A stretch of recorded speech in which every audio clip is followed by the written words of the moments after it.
to take you down a pathway that maybe you haven't been down right before. It's going to be a little journey taking a look at the differences between male and female behavior. I was shocked one day. My close friend, my significant other, told me I was highly anxious. Moi? Me? Anxious? You gotta be kidding me. I mean, after all, I had 30 years of being a psychotherapist. I knew and understood the dynamics of human behavior. I'd been practicing yoga since I was 19. What? Mean anxious? I don't think so. I thought, it's gotta be you. It's not me. You've got a warped sense of life. I realized, we'd been dancing in and out of this relationship, dancing a dance of conflict, and started to realize, yeah, I thought he had some problems, but what possibly could I be doing here? Because I realized that oftentimes when he addressed me, when he talked to me, I felt like I was just that little girl again, listening to my dad criticize me and my brothers and sisters. I didn't like the feeling. I was confused by that whole notion of anxiousness. I had just made a major lifestyle change by selling my home of 22 years, moving to Coronado, had a new walk every morning along San Diego Bay, watching the sun come up over the mountains, the array of colors bursting over the hills, and then when the sun actually broke the crest, shimmering on the water. I used those opportunities walking with my two little dogs. They were great listeners. To sort of explore, taking the time to be in the moment and really looking at what I saw in front of me. And in the quiet of being in the moment, started thinking through the moment. And what I realized, by using those lights, those colors of our natural sunlight, I was actually starting to see a different kind of perspective. I realized I had had a lot of drama and trauma over the past 10 years. Starting with divorce. Most people would think that'd be pretty devastating, but that was just the beginning. I then experienced the death of two very close brothers due to cancer in just the span of 4 years. And in the midst of all this, the recession. Suddenly facing the loss of a 15-year contract, paying 6 figures in just 2 weeks' notice. I would say my life was pretty much a shambles. It took me a while to realize that I was living in a state of fear. Fear about what was going to happen next. Fear about the possibility that I could die, because after all, my brothers did. And I had a health scare that led to some surgery in 2012. I felt out of control. It seemed that none of my decisions yielded any positive outcome.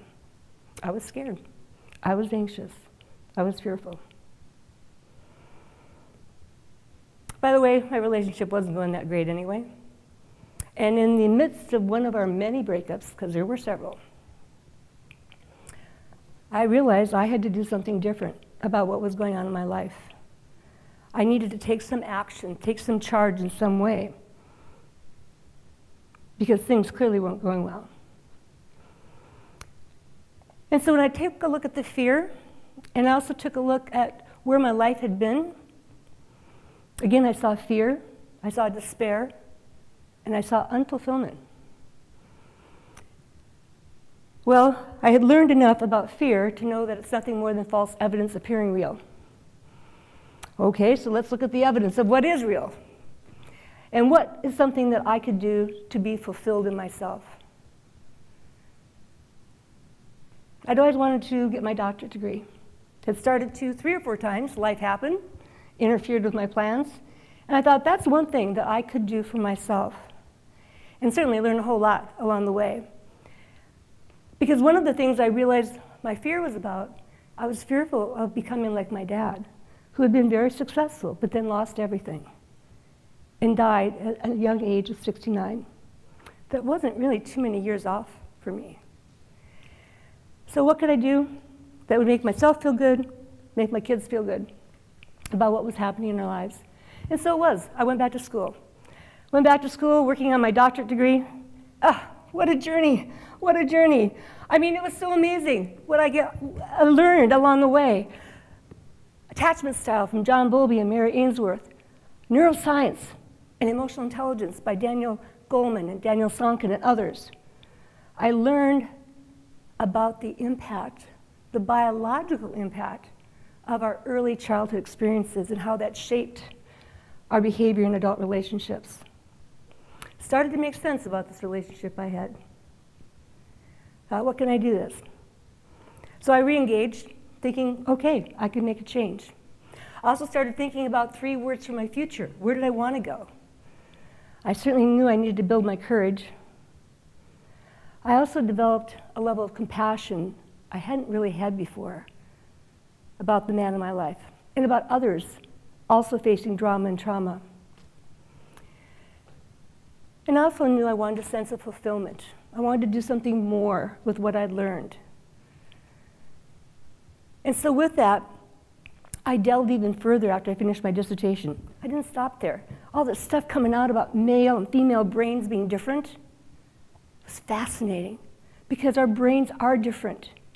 We do process things different. Men have more gray matter, women have more white matter. What does that mean?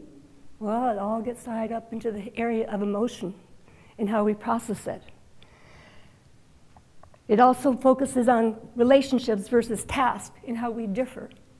And so as I began to understand some of those gender differences in the biology of our brains, drawing upon the work of Mark Gungor, The Tale of Two Brains, Stan Tacton's Wired for Dating, it started to make sense. And so I tried to use this in my relationship. And I realized that how I controlled and managed myself now did influence and impact my friend. We started to see some changes.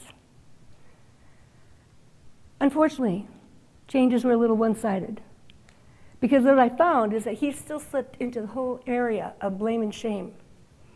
And I got tired of having his finger wag at me. I realized that I was reacting to his facial expressions, those stern looks, that tight mouth. I realized that my chest would get tight, my knot in my stomach, my head would start pounding.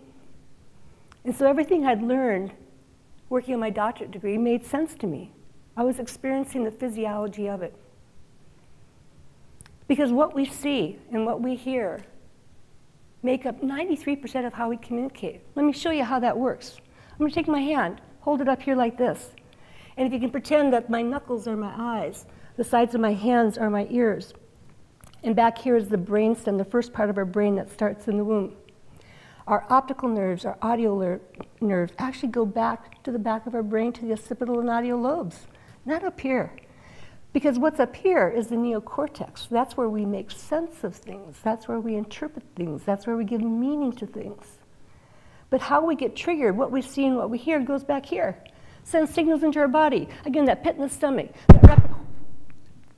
the rapid heartbeat, and the flush to the head. From there, it goes to the limbic brain, our emotional warehouse. We now know that our emotions are hardwired. Fear, anger, shame, happiness. And then it gets up here. It takes 4 times longer to get up here. That's why when we talk about the work of Daniel Goleman, the neuroscience of our behavior, we can begin to understand the importance of emotional intelligence. Emotional intelligence starts with being self-aware and self-managed because of how we then perceive others and manage our relationships. So I was affecting some change in my relationship, but it wasn't enough. And it wasn't enough because I realized that I couldn't change him. I could influence him, but ultimately it was his choice. And what I realized too, borrowing on the words of William Ury, a famous conflict negotiator who said, well, in the midst of stuff, go to the balcony. Just like we were here in the theater, go to the balcony. Because when you're in the balcony, after all, aren't those the best seats in the place? You see a whole bigger picture. Well, I was going to the balcony, but I wasn't getting my friend to go to the balcony. And so therefore, we continued to have very different perspectives. And again, let me illustrate that to you. So imagine, we're looking at some issue, whatever issue is, my finger being the issue. And then I draw a horizontal circle around that issue. And a circle consists of how many degrees? 360, right, right. And so let's say I'm here, 0, looking at issue X, whatever that is. And then let's say over here, you're 90 degrees. Are we looking at the same thing? A lot of people would say no. But the reality is we're all looking at issue X. We're just seeing different things. The same would be true for those of you out there. Again, you're at 180. Are we looking at the same thing? Absolutely. But we're seeing entirely different things. And that could be based on our age, our gender, our culture, our religion, our geographical location, the position we have in a company. All of that will impact perspective. And then over here, at 270, again, opposite of what 90 is. So there's shared perspective in each of the quadrants, but there's also very different perspective. And so if I stand here and say, I'm absolutely right and you're wrong, and yet you know you clearly see something I can't see, who begins to look a little foolish? I do. And that's what I found out was going on in my relationship. A demand that his way was right and my way was wrong. There was no winning on that one. No winning on that one. So being back in the moment, thinking through the moment, I began to see how I wanted life to be. I could see that there were clearly some differences. And if I could understand him from where he came from, I actually developed a compassion for him. A compassion that, one, he didn't have the insight, possibly even the capability, to see things differently than what he saw. And from that, I actually felt sorry for him. And not to say I was any better or any different, but it was understanding some of those basic biological differences in how our brains function and the role of early childhood and other experiences along the way. He'd had his own share of drama and trauma, but didn't seem to be able to get unstuck from that drama and trauma. And so, as you might imagine, that relationship ended. And not too very long ago, quite frankly. And what's really evident, as I now talk to people, they'll actually come up to me and say, Deborah, you look so good. You look so happy. What happened? Well, I don't necessarily go around saying, well, so I got rid of that guy after all these years. But that is part of it. Because now I fill my life with people, experiences that make me feel fulfilled. And so there's a number of things I've done throughout my life that have been a reach. I stepped outside of my comfort zone when I went back to school. I stepped outside of my comfort zone when I really broke off that relationship. And I've continued to find the courage to do new and different things like today. And so I've realized REACH is really an acronym for realign your energy and act with courage and hope. Because when we can reach out like that, we're going to step out of that stuckness. And we can actually display the compassion we have for others who've been impacted by their drama and trauma. So my friends, be in the moment. Think through the moment. Reach. And there you will find compassion. The science of compassion. Thank you.